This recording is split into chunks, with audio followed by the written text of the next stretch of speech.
Tyson, I was told that neither fighter in this case is enrolled in either BADA or USADA, and I was just kind of wondering why that was. Yeah, I'm enrolled in VADA and USADA. Well, you are. I'm on a whereabouts program as well, so I have to tell the World Anti-Doping where I am for an hour every day so they can come and see me. And you can. UK Anti-Doping. Okay.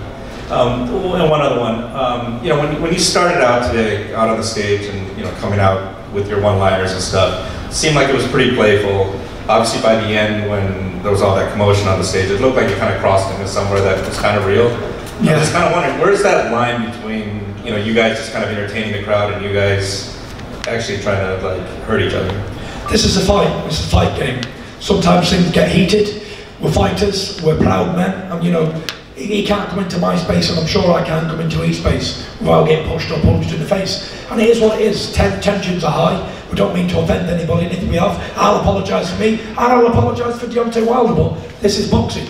And tempers are high. Both men want to win really bad, and I think the emotion showed today more than they did in the last two press conferences. It can be playful and eventful, but sometimes it switches up, and as you've seen today, we were both ready to go there. Both ready to go. So, it was good. I enjoyed every minute of it. Tyson. Yeah. I'm Michael Rosenthal. Hey, Mikey. Hey. Nice to meet you, finally. Nice to meet you too. Yeah. You mentioned legacy.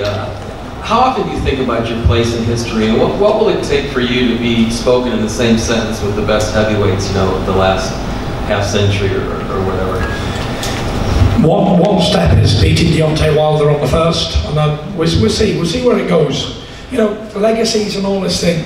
Wilder talks about it a lot. He wants to be remembered as the man who was a man or whatever. But when I beat Klitschko in Germany in 2015, that was my Everest. I'd climbed to the top, and I didn't feel I had anything more to do. And it did take me 2.5 years to get the hunger back to think, right, I want to go again. I'm back again, and if I beat today's heavyweights, then I've got to be remembered as a man who had the guts to try. Because I'd hate to get the end of my career and be unbeaten and never fought anybody of any calibre. And I don't want people to say Tyson fought people when they were over the hill. The win against Klitschko, I don't even count that anymore. That is nothing, because Klitschko was at the end of his reign, and I told everybody with a pair of ears what I'd do to him. And I did. And this time is against my first real live opponent, who people think is going to beat me, who's young, who's ambitious, who's unbeaten. So when I win this, it's really going to prove that I am a good heavyweight, and I will take on anybody at any notice in any country, any time, any place, anywhere. Real quick follow-up. Do you think sometimes people underappreciate your skill level? Yeah. It's funny you should say that, because when the great Muhammad Ali was around, it wasn't until after he was finished people really realised what they were witnessing with their eyes. And I think that's going to be the same with me. Same with all great champions from the past. When they're active, nobody really enjoys what they're doing while they're doing it. It's until they're gone they really appreciate the skill and the boxing style they had. And I don't believe in not until another 20 years will people look back and say, you know what, he could really box. It's all right going in there and being a brawler. There's been many, many brawlers in the world of heavyweight boxing.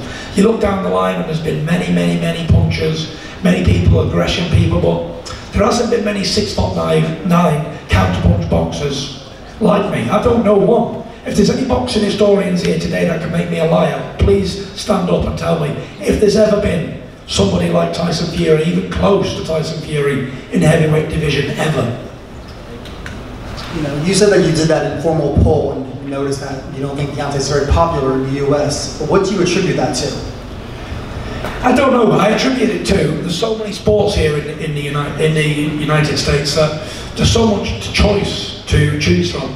You've got the big basketball, the big football, you've got hockey, you've got so many sports, so many celebrities and people to look up to. I believe the American people don't look to the heavyweight champion as they once did in the 70s and 80s and 90s. The flair has gone. After the heavyweight title left this country and went to Europe, Klitschko killed the heavyweight division. He killed it, and I had to rescue it back, take it from its stronghold and bring it back to America. And that's why we're here today. We're here to put that excitement back into America. We're here to make America great again in the heavyweight division. You said that you were going to move to Los Angeles after this. Could you be the next American heavyweight champion then in that regard?